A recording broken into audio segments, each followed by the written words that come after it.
Daniel Erspamer, thank you so much for showing up to Meet the Future, CEO of the Pelican Institute.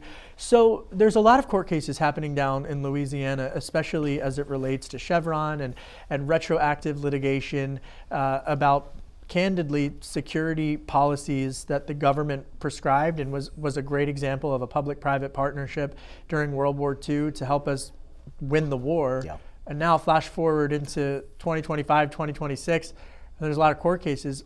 Is this retroactive litigation going to, what precedent does this set? Yeah, it's a terrible precedent. And I always think about this as driving down the road and I'm going, let's say there's the speed limit's 50 miles an hour, I'm going 49. And 50 years later, they lower the speed limit to 40 and send me a ticket for going 49.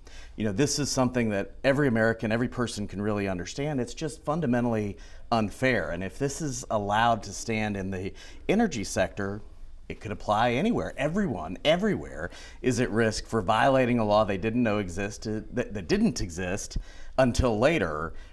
That is fundamentally opposed to the rule of law. So I'm a big believer at Meet the Future about thinking future-focused solutions and policies. And one of the things that I've been thinking about as I've been covering this case is what precedent does this set for the policies that I believe are both economic opportunities but national security imperatives, especially that the U.S. win the artificial intelligence race against the Chinese Communist Party of China.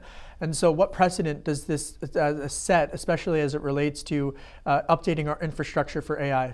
Yeah, I mean, look, the history of the plaintiffs' attorneys, whether it's tobacco or, go down the list, the incentive is to find the next big honeypot, right? The next big pile of money. Oil and gas energy producers are where they're focused now. There is absolutely no question that the innovation sector, in particular the race for AI, data centers, all of this, are squarely in their sights next.